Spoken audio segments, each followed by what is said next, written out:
আসসালামু আলাইকুম। দেখেন এই হলুদের জমিতে কি পরিমাণ ঘাস।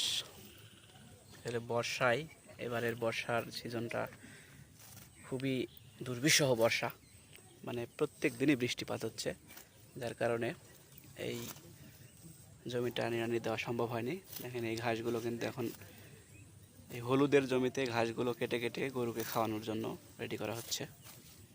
দাদা, এই এই অবস্থা কেন হলুদের?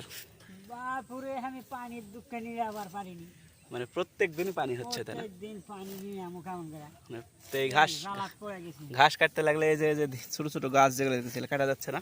কাঠে যায়নি, দেখছি তুই একটা কাঠে গেলেও কিছু করার নাই, গরুর খাবারটা হচ্ছে, তাই না? গরুর খাবারটা খাওয়াচ্ছে। এতে তো এই যে গাছগুলো একটু ফাঁকা হচ্ছে এবং এই গাছে একটু শান্তিও পাবে, তাই না? একটু ভালো। হ্যাঁ, গাছে বাতাস পাবে।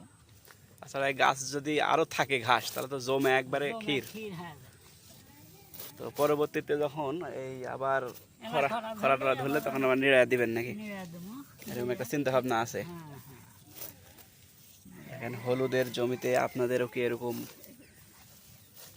আগাছায় ভরে গেছে নাকি? তাহলে আপনারা ওইভাবে কিন্তু এই প্রযুক্তিটা কাজে লাগিয়ে গরুর খাদ্য হিসাবে ব্যবহার করতে পারেন।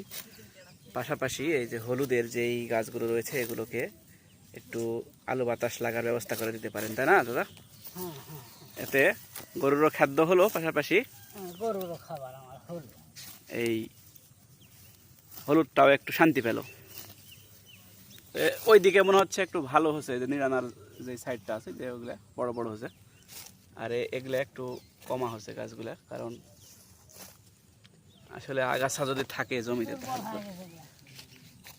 মাটি দেখেন একবার, মাটিটা দেখলে বুঝতে পারবেন, একবারে জমে গেছে এই অবস্থা। মানে প্রত্যেক দিনই বৃষ্টি, আসলে কোনো কিছুই ভালো নয়। যদি অতি খরা হয় সেটাও ক্ষতিকর কৃষির জন্য। আবার যদি মনে হয় যে আপনার ভারী অতি বর্ষণ, প্রত্যেক দিনই বৃষ্টিপাত, এটাও কিন্তু কৃষিকাজের জন্য খুবই ক্ষতিকর, তাই না? এজন্য কৃষি কাজ কিন্তু এখন খুব কঠিন হয়ে পড়েছে, তাই না দাদা? কঠিন হয়ে পড়ে গেছে। আমরা পারছি না নিরাতে, পারছি না কিছু করতে।